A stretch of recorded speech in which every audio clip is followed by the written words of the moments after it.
والسلام على حبيبنا وشفيعنا ومولانا محمد صلى الله عليه وسلم وعلى آله وأصحابه وأتباعه ومن تبعهم بإحسان إلى يوم الدين أما بعد. قد قال الله تبارك وتعالى في قرآنه الكريم وفرقانه المجيد: بعد أعوذ بالله من الشيطان الرجيم، بسم الله الرحمن الرحيم. يا أيها الذين آمنوا قوا أنفسكم وأهليكم نارا. صدق الله العظيم. عن أبي هريرة رضي الله تعالى عنه أنه قال: إن النبي صلى الله عليه وسلم قال: ثلاث دعوات مستجابات لا شك فيه: دعوة الوالد ودعوة المسافر ودعوة المظلوم. رواه أبو داود. صدق رسول الله صلى الله عليه وسلم. புகழனைத்தும் எல்லாம் அல்லாஹ்வுக்கு உரித்தாகட்டும். அல்ஹம்துலில்லாஹ். சலவாத்தும் சலாமும் பெருமானார் முஹம்மது முஸ்தபா ரசூலே கரீம் ஸல்லல்லாஹு அலைஹி வஸல்லம் அன்னவர்கள் மீதிலும், அன்னலாரின் குடும்பத்தவர்கள், தோழர்கள், துயர்ந்தவர்கள், துயர்ந்து கொண்டிருக்கக்கூடிய நல்லடியார்கள் மற்றும் இறுதி நாள் பரியந்தம் அன்னலாரின் அழகான அடிச்சோடுகளை யார் யாரெல்லாம் அழகான முறையிலே பின்பற்றவிருக்கின்றார்களோ அத்தகைய நல்லடியார்கள் அனைவர் மீதிலும் என்றென்றும் உண்டாவதாக. இறை அழைப்பை ஏற்று இறை இல்லமா புனித மஸ்ஜிதிலே இத்திகாவுடைய நிய்யத்தோடு அமர்ந்திருக்கும் இஸ்லாமிய சகோதரர்களே, வாலிபர்களே, உலகில் வாழக்கூடிய காலகட்டத்தில் எல்லா சந்தர்ப்ப சூழ்நிலைகளிலும் நாம் அல்லாஹ்வை பார்க்காவிட்டாலும், எம்மால் அல்லாஹ்வை பார்க்க முடியாவிட்டாலும், அல்லாஹ் எங்களுடைய அனைத்து செயற்பாடுகளையும் நடவடிக்கைகளையும் அணுவணுவாக அவதானித்து அவற்றை கேள்வி கணக்குக்காக வேண்டி தெளிவான ஆதாரங்களோடு பதிந்து கொண்டிருக்கிறான் என்று இறையச்ச உணர்வோடு வாழ்ந்து கொள்ளுமாறும், அவனால் ஏற்பட்ட விடயங்களை இயன்றளவு எடுத்து நடக்குமாறும், அவனால் தடை செய்யப்பட்ட விடயங்களை விட்டு முற்று முழுதாக தவிர்த்து பயந்து நடந்து கொள்ளுமாறு முதலில் விளக்கும் அப்பால் தாங்களுக்கும் வசியத் நசீஹத் என்ற நல்லுபதேசங்களை செய்து கொள்கின்றேன். அன்புக்குரியவர்களே, இன்றைய தினம் ஹிஜ்ரி 1447 துல்ஹிஜ்ஜாவுடைய மாதம் பிறை 18 நாங்கள் வீட்டிருக்கிறோம். அல்லாஹு தஆலா நம் அனைவருடைய ஆயுள்களையும் சாலிஹான அமல்களின் மூலமாக நீளமானதாக ஆக்கி வைப்பானாக. மேலும் நாங்கள் செய்யக்கூடிய அனைத்து அமல்களையும் அவர் பரிபூர்ணமாக ஏற்றுக்கொள்வானாக. மேலும் இன்றைய ஹுத்பாவிலே எமக்கு தேவையான விடயங்களை கேட்டு அதன்படி மூத்தாகும் வரையில், மரணிக்கும் வரையில் அமல் செய்யக்கூடிய பாக்கியத்தையும் அல்லாஹ் நம் அனைவருக்கும் நசீபாக்குவானாக. இந்த பிரார்த்தனையோடு இந்த புனித துல்ஹிஜ்ஜா மாதத்திலே நாங்கள் அதிகம் ஞாபகம் செய்த ஒரு நபிதான் நபி இப்ராஹிம் அலைஹிஸ்ஸலாம் அவர்கள். அவர்களுடைய வாழ்க்கையினூடாக அல்லாஹு தஆலா எமக்கு உணர்த்த நாடுகின்ற பல விடயங்கள் இருக்கின்றன. அதில் மிக முக்கியமான ஒன்றுதான், காலத்தின் தேவையான ஒன்றுதான் பிள்ளை வளர்ப்பு முறை, பேரண்டிங் சிஸ்டம். இன்று நாங்கள் எத்தனையோ முறைகளை பின்பற்றுகின்றோம், அவர் சொன்னதாக இவர் சொன்னதாக என்று. ஆனால் நாம் எல்லோரும் அறிந்து வைத்திருக்கின்ற ஒன்றுதான், அல் குர்ஆன் ஹதீஸ் சொல்லாத எதுவும் எங்களுக்கு உண்மையான உறுதியான வெற்றியை தராது. அந்த வகையிலே அருமையானவர்களே, அல் குர்ஆன் ஹதீஸ் எப்படி எங்களுக்கு இந்த பேரண்டிங் சிஸ்டம், அதாவது பிள்ளை வளர்ப்பு முறையை எமக்கு கற்றுத்தருகின்றது என்பதனை நாங்கள் குறித்த நேரத்துக்குள்ளால் முடிந்த அளவு நாங்கள் ஞாபகம் செய்து கொள்வோம். ஏனென்றால் இன்று நாங்கள் அனைவரும் எதிர்பார்க்கின்ற ஒரு விடயம்தான், பிள்ளைகளிடத்திலே நல்லொழுக்கம் வர வேண்டும், நல்ல பண்பாடுள்ளவர்களாக அவர்கள் வளர வேண்டும் என்று நானும் எதிர்பார்க்கிறேன், நீங்கள் அனைவரும் எதிர்பார்க்கிறீர்கள். ஆனால் எம்மிடத்திலே ஒரு மறைமுகமான ஒரு எண்ணமும் இருக்கின்றது. எப்படி என்று சொன்னால், நோய் இருக்குதான், ஆனால் மருந்து குடிக்காம சுகமாகும் என்று நாங்கள் அந்த கொள்கையை நான் இதிலே கொஞ்சம் அவ்வப்பொழுது எங்களை அறிந்தோ அறியாமலோ பாவிப்பதுண்டு. அன்புக்குரியவர்களே, இதையும் நான் ஆரம்பத்திலே கூறியவனாக ஒரு நல்ல ஒரு குழந்தை வளர்ப்பை நாங்கள் எப்படி மேற்கொள்ள வேண்டும், அதனை குர்ஆன் எப்படி சொல்கின்றது என்பதனை நாங்கள் பார்ப்போம். அதற்கு முன்பதாக இன்று உலகத்திலே பொதுவாக நாங்கள் பார்க்கக்கூடிய விதத்திலே குடும்பங்கள் 3 விதமான முறைகளை அடிப்படையாக வைத்து தனது வாழ்க்கையை நடாத்தி கொண்டிருக்கிறார். அதாவது குடும்ப வாழ்க்கை முறை 3 விதமாக நடாத்தப்பட்டு கொண்டிருக்கின்றன. அதிலே ஒன்றுதான் ஆதிக்கத்தன்மை. ஆதிக்கம் அப்படி என்றால் அந்த குடும்பத்தில் அந்த குடும்ப சிஸ்டம் எப்படி என்று சொன்னால் தனி ஆதிக்கம் தான். வாப்பவோ உம்மாவோ தாயோ தந்தையோ ஏதாவது சொன்னால் அது சரியோ பிழையோ, நியாயமோ அநியாயமோ, நன்மையோ பாவமோ செய்யத்தான் வேணும். யார் கேள்வி கேட்கலாம், கேட்டா அடி தடி, தனி ஆதிக்கம், கேள்வி கேட்கலாம். இப்படியான குடும்பத்திலே வளரக்கூடிய குழந்தைகள் ஒரு நாளும் சமூகத்துக்கு நலவு செய்ய மாட்டார்கள், சமூகத்துக்கு நல்லதொரு பிரஜையாக வரமாட்டார்கள். இன்னும் ஒரு விதமான குடும்ப வாழ்க்கை முறை இருக்கின்றது, நெகிழ்வுத்தன்மை பொருந்திய குடும்ப வாழ்க்கை. நெகிழ்வுத்தன்மை அப்படி என்றால் என்ன? சில பெற்றோர் இருக்கிறார்கள், பிள்ளைகள் விடயத்திலே ரொம்பவும் விட்டு கொடுப்போடு நடந்து கொள்வார்கள். பிள்ளைகள் எதை செய்தாலும் சரி காண்பார்கள். கேட்டா சொல்வார்கள் இரக்கம், அன்பு அன்பு, இரக்கமா சொல்லி கொடுக்கணும் சொல்லி சொல்லி சொல்லி அந்த அன்பால அந்த புள்ள அழிவை நோக்கி போய்கொண்டிருக்கின்றது. சில பிள்ளைகள் அழிவுக்கு போயாச்சு. சில பெற்றோர் இருக்கிறார்கள், பிள்ளை என்ன தவற செஞ்சாலும் தொலாட்டி பரவாயில்ல பொறவுங்களே, பாப்பா நான் இன்றைக்கு ஓதல்ல பரவாயில்ல பொறவுங்களே, இன்றைக்கு நான் ஸ்கூல் போகல பரவாயில்ல, நீங்க நாளைக்கு வேற நாளே போகல, இந்த பள்ளிக்கூடம் போகல பரவாயில்ல நாளைக்கு போகல என்று எல்லாத்துக்குமே விட்டு கொடுக்குறேன். இப்படியான குடும்பத்தில் வாழக்கூடிய வளரக்கூடிய குழந்தைகளும் மனதில் வச்சுக்கொள்ள நிறைய பெற்றோர் நினைச்சிட்டு இருக்கிறாங்க, இப்படி அன்பாக வளர்த்தா இந்த புள்ள எனக்காக வேண்டி எல்லாம் செய்யும் நினைச்சிட்டு இருக்கிறோம். இல்ல, எங்களுக்கு பதுவாவை தான் தேடி தரும், ஒரு நாள் துவா கிடைக்காது. ஆகவே இதுவும் ஆபத்தான ஒரு குடும்ப வாழ்க்கை திட்டம். மூன்றாவது ஒரு முறை இருக்கின்றது, இதுதான் இஸ்லாம் ஆதரிக்கக்கூடிய ஒரு முறை. அது என்ன தெரியுமா?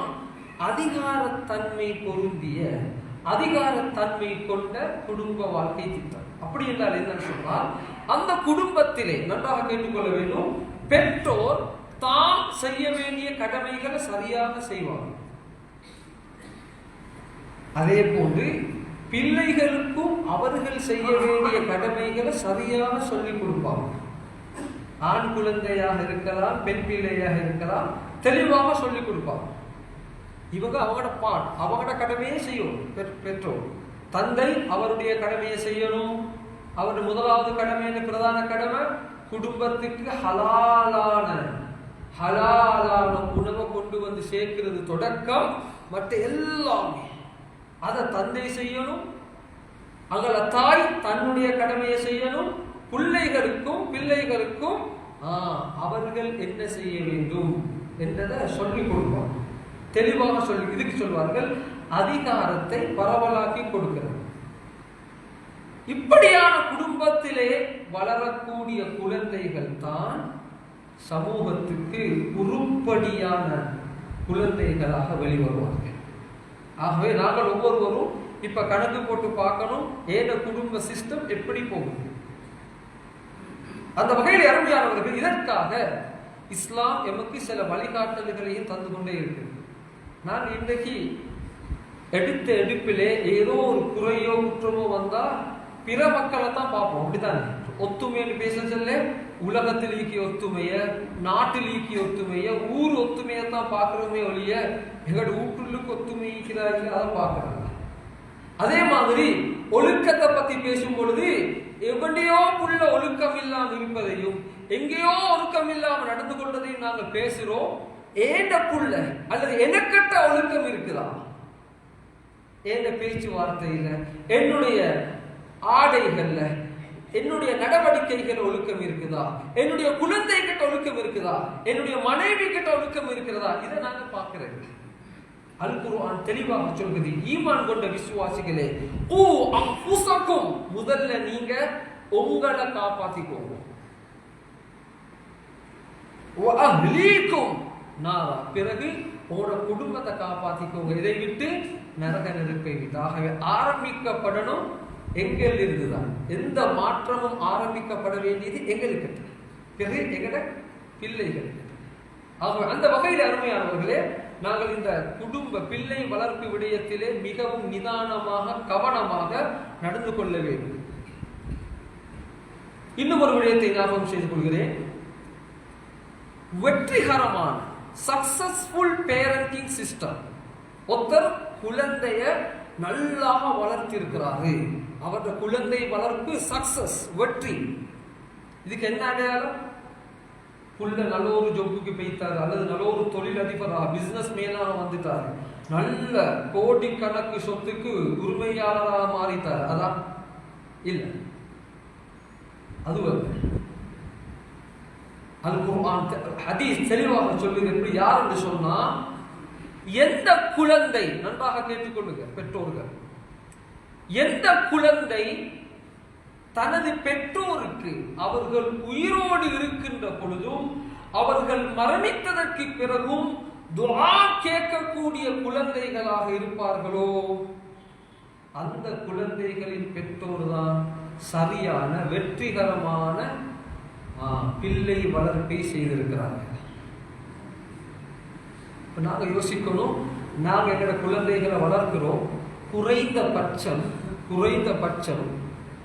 எங்கட ஜனாதாவை சரி தொழுவிக்கிறதுக்கு ஏந்த பிள்ளைக்கு லாயக்கு இருக்குதா? நிறைய பிள்ளைகள் தன்னுடைய சொந்த தாயின் தந்தையின் ஜனாதாவை தொழுவிப்பதற்கு முன்னால் வருவதற்கு தயங்குகிறார்கள்.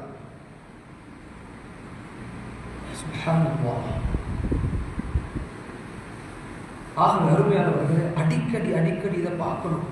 எங்க புள்ள போற போக்கு எனக்கு துவா கேட்குமா அல்லது எனக்கு பதுவாவை தேடி தருமா?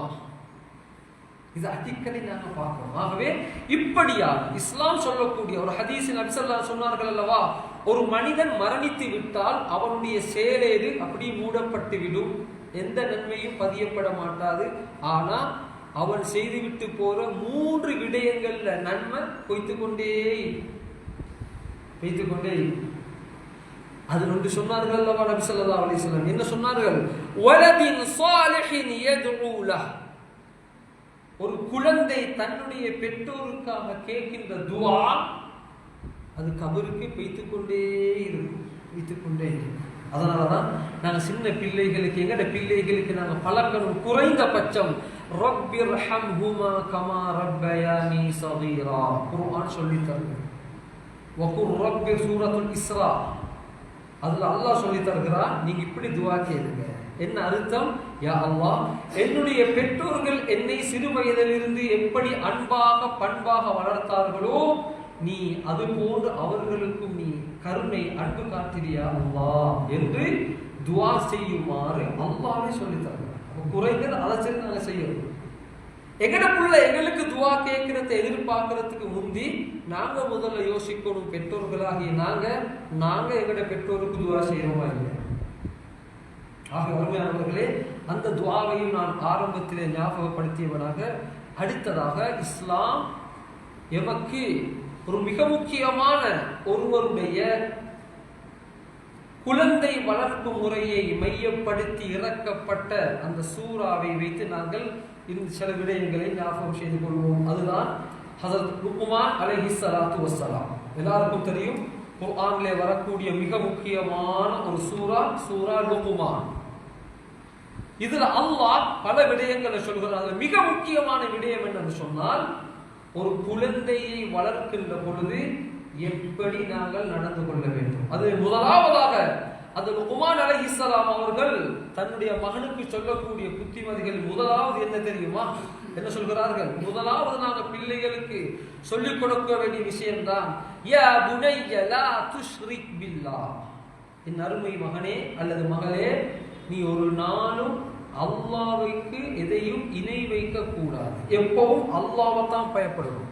நீ தொழுறதா இருந்தாலும் என்னை பயந்து தொழக்கூடாது, அல்லாஹ்வை பயந்து தொழு. அல்லாஹ்வை பயந்து நோன்பு பிடியுங்கள், அல்லாஹ்வை பயந்து குர்ஆன் ஓதுங்கள், அல்லாஹ்வை பயந்து zikr செய்யுங்கள், அல்லாஹ்வை பயந்து ஒழுக்கமாக நடந்து கொள்ளுங்கள். இதை நாங்க பழக்கணும். அல் குர்ஆன் சொல்லித்தது முதலாவது லுக்மான் அலைஹிஸ்ஸலாம் சொன்னது இதுதான். ஆகவே இதுல முதலாவது அதை நாங்க படிச்சுக்கணும்.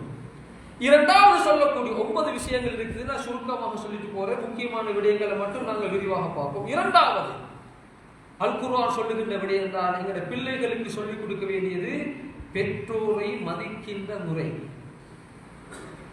அந்த கட்டத்தில் பிள்ளைகள் வழங்கணும். இது உம்மா அப்பா அவங்கள வாசிக்கு தான் சொல்லித்தாராங்க போல அவங்கள மதிக்க சொல்லி இல்ல பிள்ளைகளுக்கு விளங்கப்படுத்தணும். நீங்க எந்த அளவுக்கு பெற்றோர்களை மதிப்பீங்களோ அந்த அளவுக்கு அல்லாஹ் உங்களோட வாழ்க்கைய சந்தோஷமாக ஆக்கி வைப்பான், செழிப்புள்ளதாக ஆக்கி வைப்பான். உங்களோட பிள்ளைகளும் எதிர்காலத்துல உங்களுக்கு இப்படி மரியாதை கொடுக்கக்கூடியவர்கள் இருப்பார்கள் என்று அவர்களுடைய நலனை கொண்டு வச்சுதான் அந்த விஷயத்தை நாங்க ப்ரமோட் பண்ணுவோம், சொல்லிக் கொடுக்கணும். உங்களுக்கு படிப்பு வேணுமா, நல்ல பதவி வேணுமா, நல்ல கௌரவம் வேணுமா, நீங்க பெற்றோரை மதியுங்க. நிறைய ஹதீஸ் இருக்குது, எல்லாருக்கும் தெரியும். தாயின் பாதத்தின் கீழ் தான் சுவர்க்கம் இருக்கின்றது என்றெல்லாம் நிறைய ஹதீஸ் படிச்சிருப்போம். தந்தையின் பொருத்தத்திலே தான் அல்லாஹ்வின் பொருத்தம் இருக்கின்றது என்று நிறைய ஹதீஸ். இதுகளை சொல்லி சொல்லி பிள்ளைகள் நல்லதான் முன் வச்சு பேசணும். இல்லாட்டி இப்பிக்கிற பிள்ளைகள் எல்லாருக்கும் தெரியும், இந்த காலத்துல வாழ்ந்த பிள்ளைகள் எல்லாம் அல்பா ஜெனரேஷன். நாங்க சின்னத்துல வாழ்ந்த காலத்துல இருந்த பிள்ளைகள் இப்பிக்கிறது கொஞ்சம் வித்தியாசமான பிள்ளைகள், இல்ல அல்பா ஜெனரேஷன். அப்படின்னா அவங்க திங்க் பண்ற யோசிக்கிற விதம் எல்லாம் ரொம்பவும் வித்தியாசம். டிஜிட்டல் வேர்ல்டோட உலகத்தோட வாழ்ந்து கொண்டு இருக்கிறாங்க. நாங்க நீங்க சின்னத்துல நடந்த மாதிரி இவங்க நடக்க மாட்டாங்க. இவங்க அந்த உலகத்துல இல்ல வாழ்றாங்க.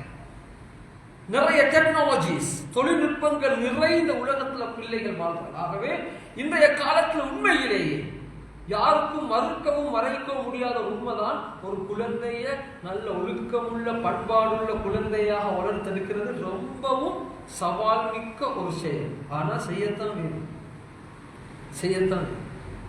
ஆக அருமையானவர்களே, பெற்றோர்கள் நாங்கள் பிள்ளைகளுக்கு இரண்டாவது பெற்றோரை மதிக்க சொல்லிக் கொடுக்கணும். எந்த பிள்ளைகள் பெற்றோரை மதித்து வாழ ஆரம்பிக்குமோ நிச்சயம் அந்த குழந்தைகள் வீட்டுக்கு வெளியிலும் பெரியவர்களை மதிப்பார்கள். பாடசாலையிலே ஆசிரியர்களையும் மதரசாக்களிலே உஸ்தாத்மார்களையும் மதிப்பார்கள். இல்லையே ஒரு நாளும் அவங்க மதிக்க மாட்டாங்க. நபி ஸல்லல்லாஹு அலைஹி வஸல்லம் சொன்னாங்க, மல்லம் யர்ஹம் ஸகீரனா வலம் யுவக்கிர் கபீரனா ஃபலைஸ மின்.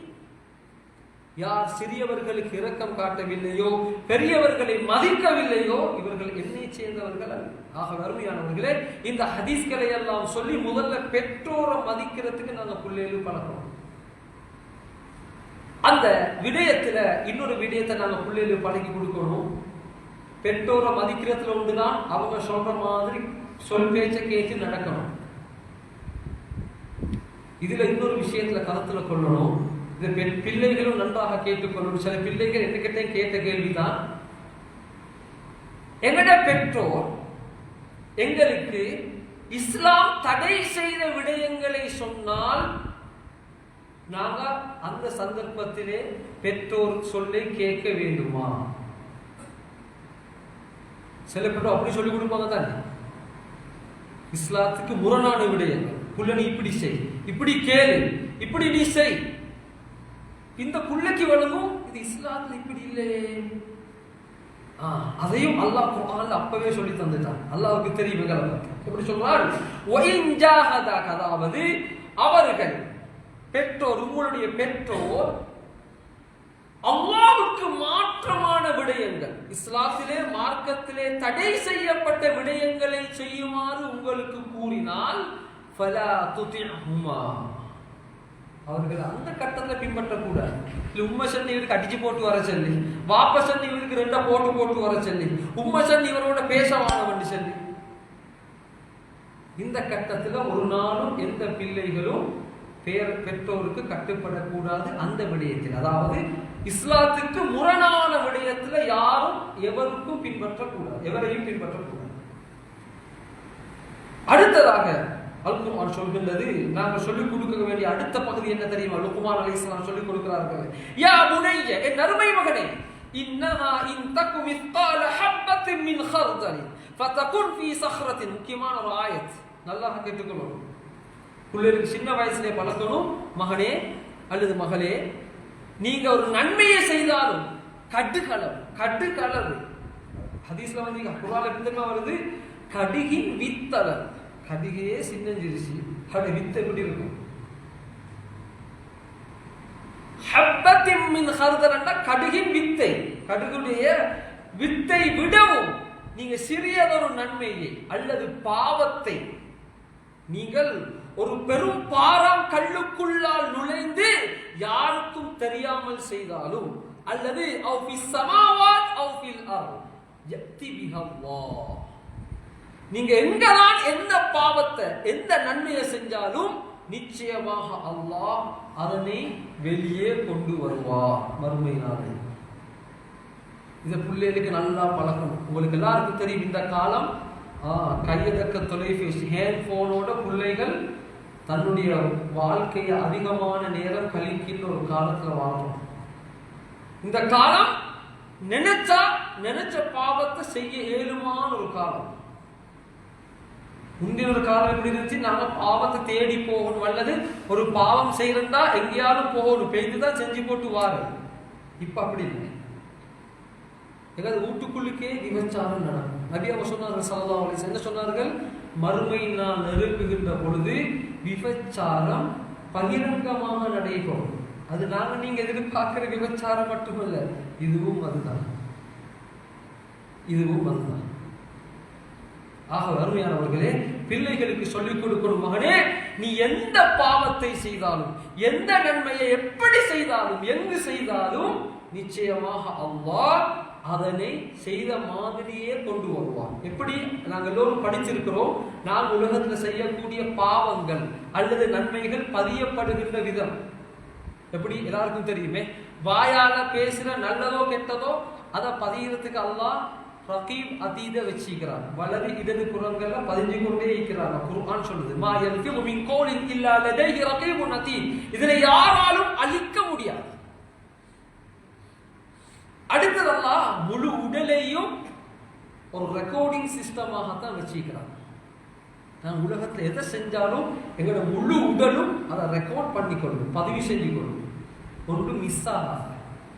சம்டைம் எங்களுக்கு மறந்திருக்கும் நாங்க செஞ்ச பாவங்கள் சில நேரத்தில், ஆனா எங்களோட உடல் அதை மறந்திருக்காது, அப்படியே ரெக்கார்ட் பண்ணி.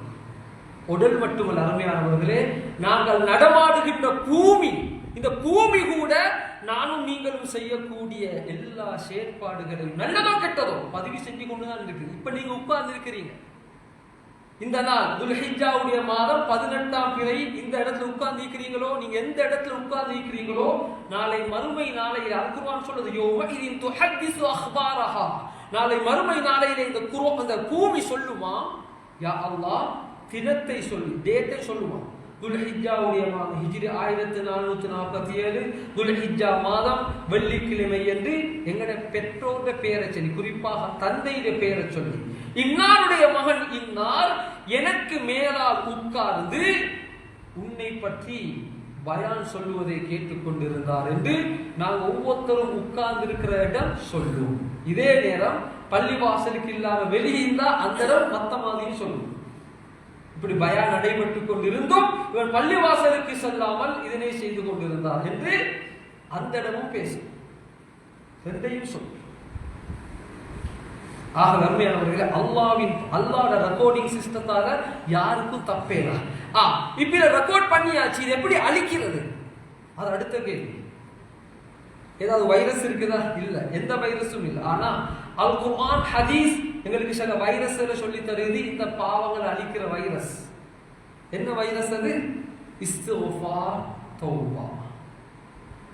நாங்க செஞ்ச பதிவு செய்யப்பட்ட பாவங்கள் அழிக்கப்படணும் என்று சொன்னா அதுக்கு ஒரே ஒரு சக்தி இருக்குது, இஸ்திக்ஃபார். உரிய முறையில் இஸ்திக்ஃபார் செய்யணும், உரிய முறையில் தௌபா செய்யணும். அது வேற தலைப்பு, இன்னொரு நாளைக்கு நம்ம பார்ப்போம். இதை பிள்ளைகளுக்கு சொல்லிக் கொடுக்கணும், பிள்ளைகளுக்கு சொல்லிக் கொடுக்கணும்.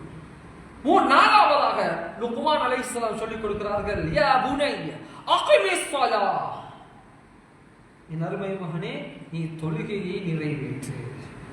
அகிமிஸ் ஸலாஹ் என்ன தெரியுமா? தொழு, தெரிஞ்ச மாதிரி தொழு அதல்ல, தெரிஞ்ச மாதிரி தொழு அதல்ல. இன்றைக்கு நிறைய வாலிபர்களை பார்க்கலாம், அது ஆண்களும் தான், யுவதி பெண்களும் தான். நிறைய பேருக்கு தொழுகையில பருவான ஓதல்கள் கூட தெரியும். சூரத்துல் ஃபாத்திஹாவை எப்படியோ ஓதுறாங்க. அத்தஹியா அல்லாஹும்ம ஸல்லி அலா முஹம்மத் வரும் வரையில கடைசி அத்தஹியாத் ஓதுறது ஃபர்து.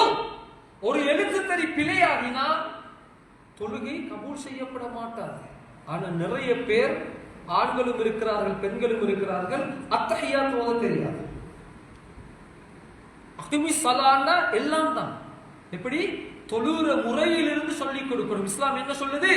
முரு அவுலாதக்கும் பிஸ்ஸலாஹ், உங்களுடைய குழந்தைகள் வஹும் அப்னாஉ சப்இ சினீன், 7 வயதாக இருக்கின்ற பொழுது அவர்களுக்கு நீங்கள் தொழும் முறையை கற்றுக் கொடுங்கள். எங்கட கடமை, எங்கட கடமை. நான் இதை சொல்லிக் கொடுக்காம மதரசாவுக்கும் பாடசாலைக்கும் குறை சொல்லினது அல்லாஹ்ட தப்பேதான்.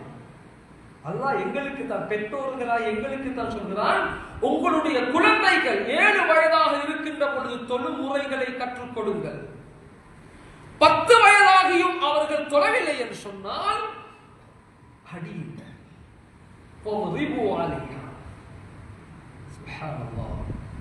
ஆகவே எங்களுக்கு நிறைய பொறுப்பு இருக்குது, பெற்றோர்கள் அடிப்படையில் நிறைய பொறுப்பு இருக்குது. இந்த பிள்ளை ஆகவே பிள்ளைகளுக்கு அழகாக தொழும் முறையை கற்றுக் கொடுக்க வேண்டும். அதுக்கு தான் சொல்கிறோம், முடிந்த அளவு பள்ளி வாயிலுக்கு நாங்கள் வருகின்ற பொழுது எங்கட குழந்தைகளை எங்களோடே கூட்டிட்டு வரலாம். வந்தா தானே சொல்லிக் கொடுக்கலாம். இது வாப்ப எங்கேயோ ஒரு துருவம், பிள்ளை எங்கேயோ இன்னொரு துருவம். அவன் நினைச்ச மாதிரி தொழுதுட்டு கதைச்சிக்கிட்டு போட்டு போறான். ஏதாவது ஒழுக்க சிக்கல் வந்தா ஒன்றில் மதரசாவுக்கோ அல்லது ஸ்கூலுக்கோ கையை நீட்டுறோம், அல்லது எவனுக்கோ ஒருத்தரும் கையை நீட்டுறோம். எங்கட பொறுப்பை நாங்க செய்யலையே என்ற உணர்வு எங்களுக்கு யாருக்குமே இல்லை. ஆக அருமையானவர்கள் மிச்சம் நிதானமாக நடந்து கொள்ள வேண்டும். இதை பற்றி நிச்சயம் அல்லாஹ் எங்கள்கிட்ட கேட்டே தீர்வான். அடுத்ததாக அந்த ஆயத்தில் அல்லாஹ் சொல்லி தருகிறான், உமர் பில் மஅரூஃப்.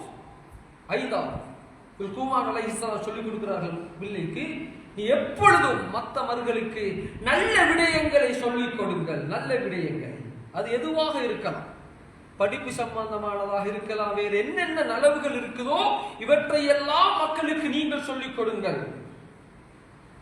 வன்ஹா அனில் முன்கர், மோசமான விடயங்களை விட்டு மற்றவர்களை தடை செய்யுங்கள். சொல்லிவிட்டு ஆறாவதாக சொல்கிறான், வஸ்பிர் அலா மா அஸாபக், நீங்கள் இப்படி மற்றவர்களுக்கு நலவு செய்வதற்கு நீங்கள் முன் வருகின்ற பொழுது உங்களுக்கு நிறைய பிரச்சனைகள் வரும். அப்படித்தானே?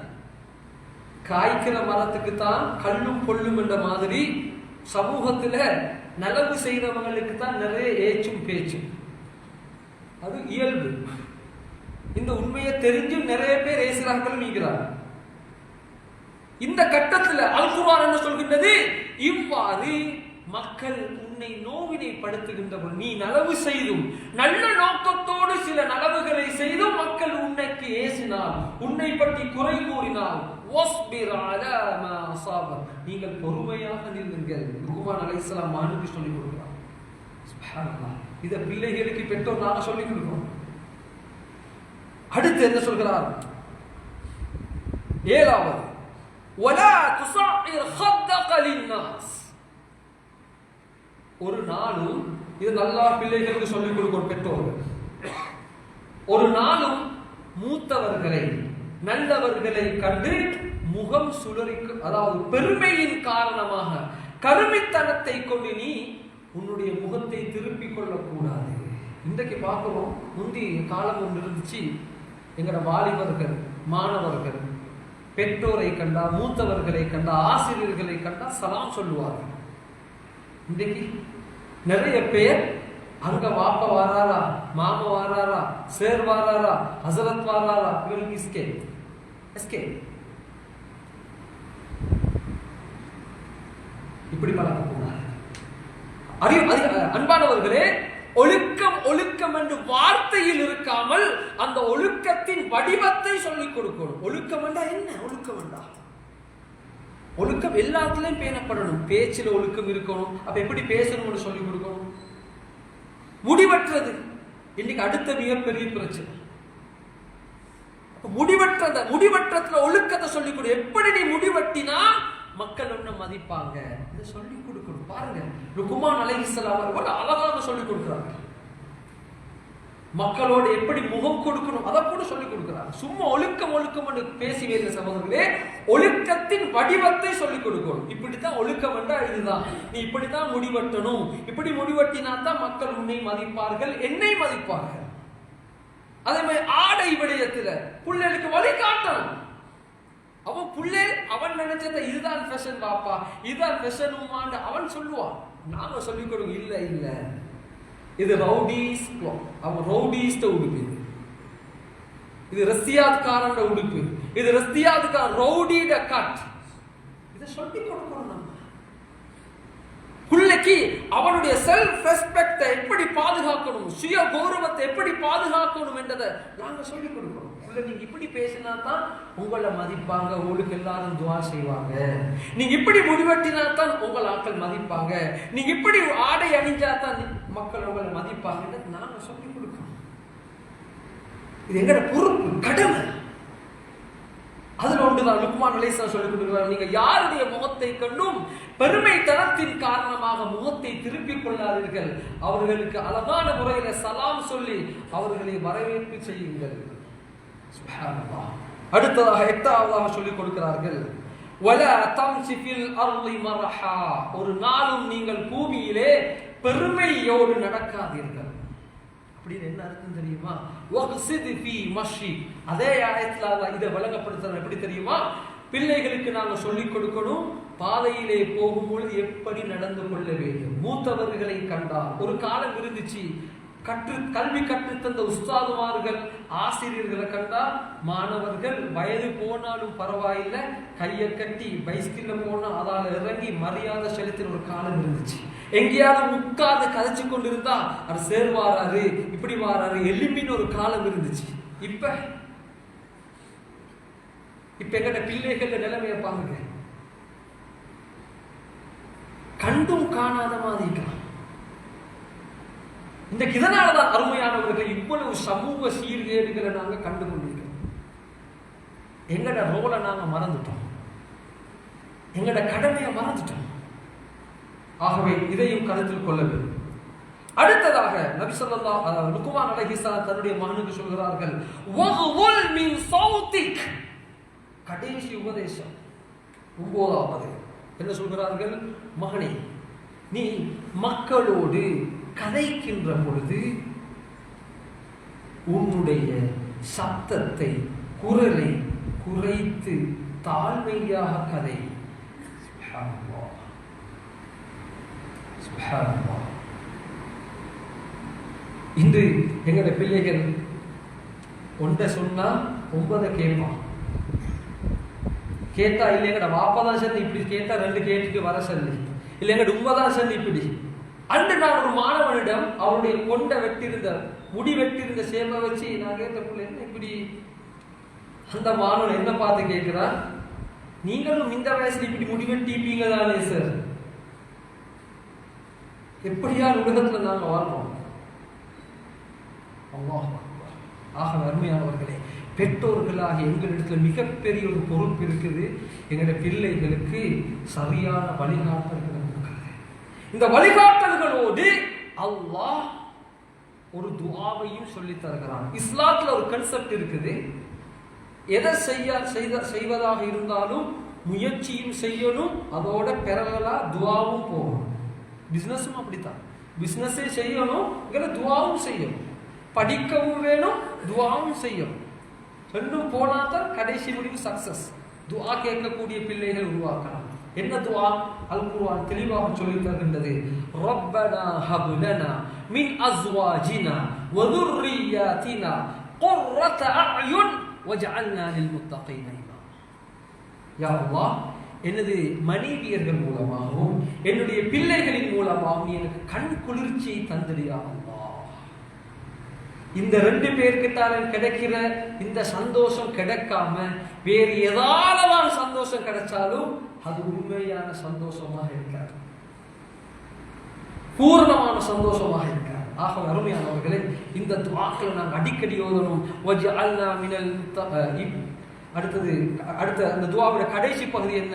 என்னுடைய பிள்ளைகளை தக்வா உள்ள உனக்கு பயந்த பிள்ளைகளாக அல்லாஹ் நீ ஆக்கி தந்தியா.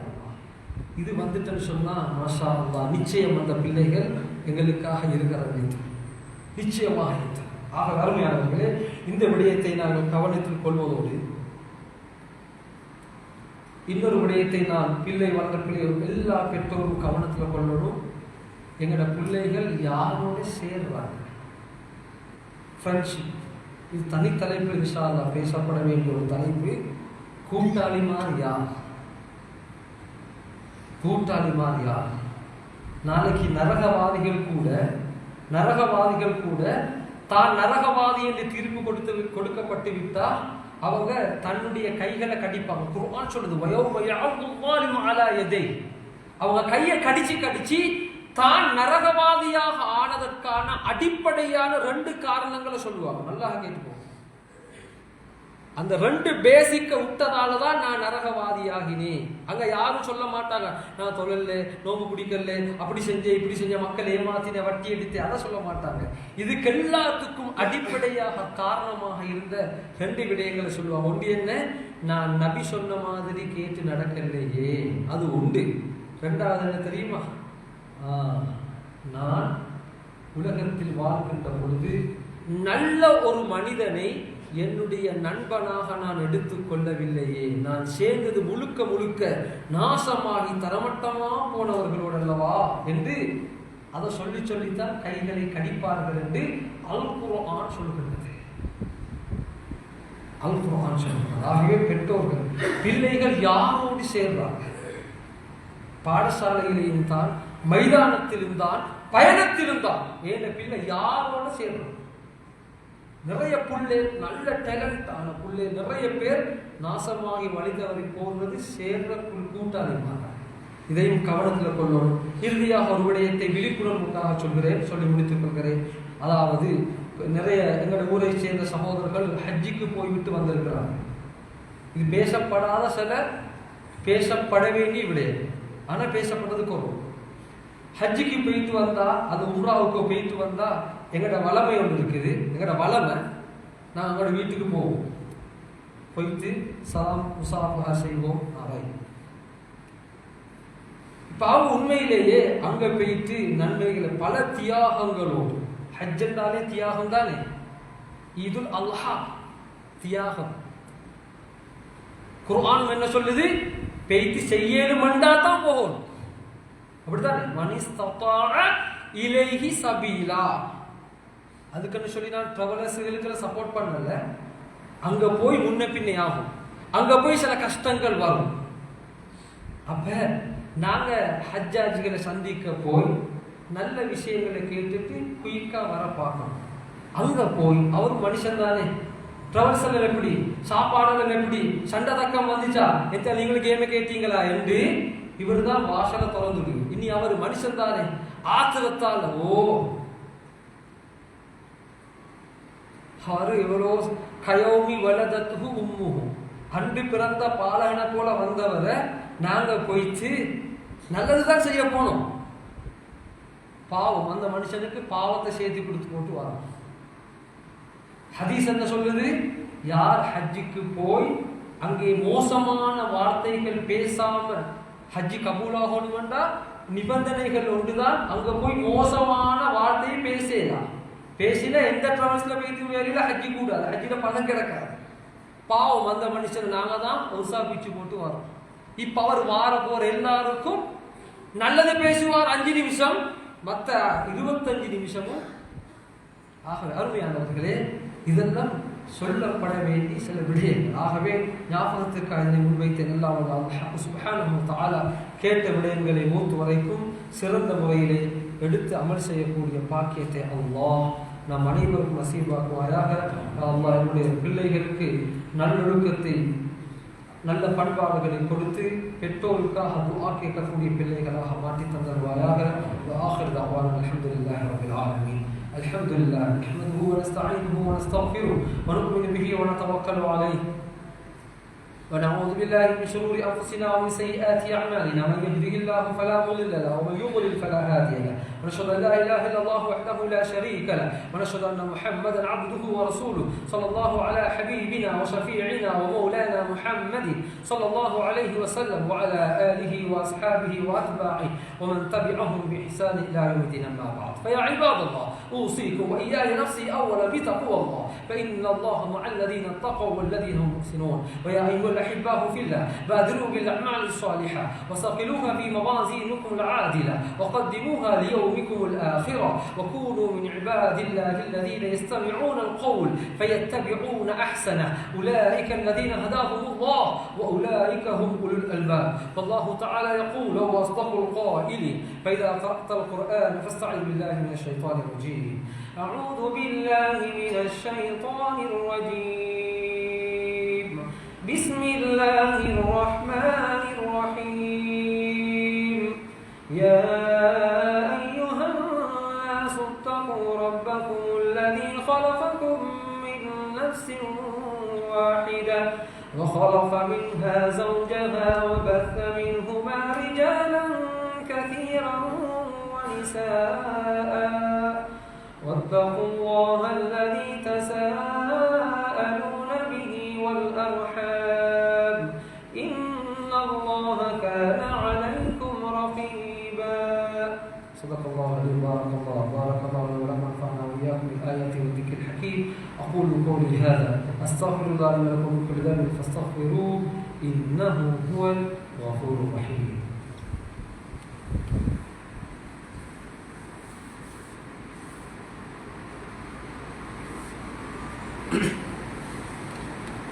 الحمد لله الذي لا يقبل أراضي ما قضاه ولا دافع ما صدر. أشهد أن لا إله إلا الله وحده لا شريك له، وأشهد أن محمدا عبده ورسوله صلى الله على حبيبنا وشفيعنا ومولانا محمد صلى الله عليه وسلم وعلى آله وأصحابه وأتباعه ومن تبعهم بإحسان إلى يوم الدين. أما بعد، فيا عباد الله أوصيكم وإياي نفسي أولا بتقوى الله، فإن الله مع الذين اتقوا والذين هم محسنون. واعلموا عباد الله أن الله تعالى أمركم أمرا عميما، وبدأ بنفسه تقويما وثنى بالملائكة القدسية تكريما، وقال جل جلاله عظيما: إن الله وملائكته يصلون على النبي يا أيها الذين آمنوا صلوا عليه وسلموا تسليما. اللهم صل على محمد وعلى آل محمد كما صليت على إبراهيم وعلى آل إبراهيم، وبارك على محمد وعلى آل محمد كما باركت على إبراهيم وعلى آل إبراهيم إنك حميد مجيد. وقال رسول الله صلى الله عليه وسلم: أرحم أمتي بأمتي أبو بكر الصديق، وأشدهم في أمر الله عمر، وأصدقهم حياء عثمان، وأقضاهم علي رضي الله عنهم، وعن السبتين الشهيدين سيدنا الحسن وسيدنا الحسين رضي الله تعالى عنهما، وعن زهراء البتول فاطمة بنت الرسول رضي الله تعالى عنها، وعن سائر الصحابة رضوان الله تعالى عليهم أجمعين، وارض عنا معهم برحمتك يا أرحم الراحمين. اللهم اغفر للمؤمنين والمؤمنات والمسلمين والمسلمات الأحياء منهم والأموات. ربنا هب لنا من أزواجنا وذرياتنا قرة أعين واجعلنا للمتقين إماما. اللهم أجرنا من النار، اللهم أجرنا من النار، اللهم أجرنا من النار. النار. ربنا اغفر لنا ولإخواننا الذين سبقونا بالإيمان ولا تجعل في قلوبنا غلا للذين آمنوا ربنا إنك رؤوف رحيم. عباد الله، إن الله يأمر بالإحسان وإيتاء ذي القربى وينهى عن الفحشاء والمنكر والبغي يعظكم لعلكم تذكرون. والله يعلم ما تصنعون.